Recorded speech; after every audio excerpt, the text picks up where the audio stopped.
Hey et bien bonjour à toutes et à tous, très heureux de vous retrouver dans cette nouvelle vidéo sur la chaîne Zenox Tech Dev et aujourd'hui on va voir ensemble comment créer une véritable first person template sur Unreal Engine 5 pour vos projets, pour vos jeux FPS, etc. Donc pour ce faire, on va directement lancer le launcher Epic Games, vous allez atterrir sur cette page et vous allez vous rendre dans Unreal Engine et bibliothèque. Et une fois que c'est fait, vous allez lancer une des versions Unreal Engine 5 que vous possédez, donc moi j'ai la 5.2.1, la 5.3.2 et la 5.5.4. Pour ma part, je vais utiliser la 5.5.4 pour ce projet, donc pour toutes les personnes qui se demanderaient. Une fois que vous allez lancer votre application sur le moteur, vous allez avoir tous vos projets récents et ici vous allez pouvoir lancer vos projets de jeu. Donc pour réaliser la very first person template, je vais pour ma part moi utiliser la third person template, vous allez voir pourquoi. Et ici vous pouvez utiliser du coup starter content, etc. Il n'y a pas vraiment de prérequis et de paramètres par défaut à changer. Et là on va renommer le projet, on va l'appeler True First Person.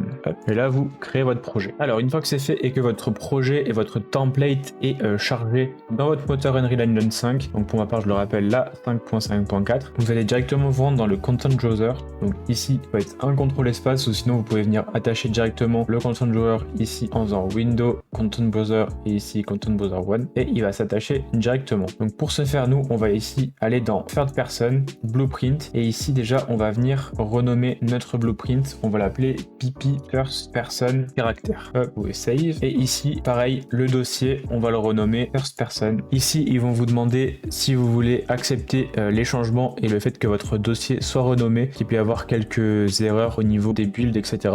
Nous il n'y a aucun problème avec ça, on fait OK. Ici vous allez voir que ça va en fait créer un dossier qui va être superposé par rapport au premier qui est Third Person, mais ici ce qu'on va venir faire c'est écraser les versions d'avant et update les références de redirection. Donc par exemple si vous allez créer des blueprints ou d'autres références qui vont avoir un lien avec ce dernier, vous allez du coup update ceux qui sont en rapport avec la third person pour avoir plus que celles en rapport avec votre first person que vous allez créer dès maintenant. Donc ici vous faites un clic droit sur Update Director References et ici vous allez faire du coup un Delete Unreferenced Redirectors. Voilà, et maintenant vous pouvez venir supprimer votre dossier comme ceci. Vous faites Save et ici vous allez du coup avoir votre dossier first person, ici les blueprints et ici vous allez bien voir BP First Person Character. On va pouvoir venir du coup redémarrer le moteur et ici comme vous pouvez le voir quand on est de nouveau sur le moteur Unreal Engine, vous allez voir que votre map vis-à-vis de votre blueprint n'est pas chargée. Donc pour ce faire, vous allez ici vous rendre dans Third Person et ici Maps, Third Person Map. Vous allez dans les Project Settings, ici vous observez Maps and Mods, vous cliquez dessus et là vous allez voir que l'éditeur Start of Map n'est plus sélectionné. Donc pour ma part, je vais resélectionner la Third Person Map juste ici. Vous faites Save All et ici vous pouvez relancer directement la map en question et elle apparaîtra comme ceci. Une fois que tous ces petits paramètres sont changés, on va pouvoir se rendre dans notre blueprint. Donc ici BP First Person Character, vous allez dessus. Ici on va venir redisposer le construction script et l'event graph comme ceci. Et nous on va se rendre dans ce qui nous intéresse, donc le viewport. Ici vous allez voir, donc vous avez une section blueprint et une section components. Donc nous ce qui nous intéresse c'est l'accessibilité aux components et c'est ces derniers qu'on va venir modifier, notamment le camera boom et follow camera. Donc ici en fait on va venir prendre la caméra qui est ici donc de base en vue third person et venir la rapprocher un maximum pour avoir un angle de vue à la première personne. Donc nous ce qu'on va faire directement c'est venir prendre le caméra boom juste ici et dans le target arm lens juste ici, vous prenez la valeur à 400 et vous la mettez à 0. Que du coup votre caméra se rapproche et soit carrément collée à votre personnage. Ensuite vous allez prendre le caméra boom juste ici et vous allez le glisser en enfant de mesh caractère mesh 0. Et ensuite ce qu'on va devoir faire c'est lui ajouter un parent socket juste ici. Donc en fait pour qu'il soit attribué à une certaine partie du corps de notre personnage. Nous ici en l'occurrence on veut qu'il soit vraiment déjà un peu plus en hauteur et qu'il soit en vue directement first person au niveau directement de la tête de notre personnage. Donc pour ce faire dans parent socket juste ici, faites le petit dossier research et ici on va venir sélectionner head. Voilà comme ceci. Donc là on va voir que notre caméra boom est associée à un socket de notre personnage. Vous allez voir par contre que la caméra ici est en mouvement. Certes parce que le personnage ici contient une animation blueprint, mais du coup pour ce faire et pour que la caméra soit un peu plus près de notre personnage, on va venir reset la location et la rotation juste ici. Donc ici prenez la petite flèche là et ici vous allez voir que du coup vos sens de flèche ont changé et pour que la caméra ait un look forward un peu plus élevé, on va lui appliquer un paramètre de 10 ou 7 peut-être pour que du coup la caméra soit légèrement avancée au niveau de la tête du personnage. On va être compile, save. Ensuite, on va pouvoir venir faire les premiers tests sur notre map, donc notre third person map. Et ici, vous allez voir que quand vous allez lancer, on va pouvoir observer du coup les mains de notre personnage, mais qu'il est possible de voir vers l'arrière. Et du coup, là, on voit en fait que la caméra prend la place de notre tête sur le blueprint qu'on a pu voir juste avant.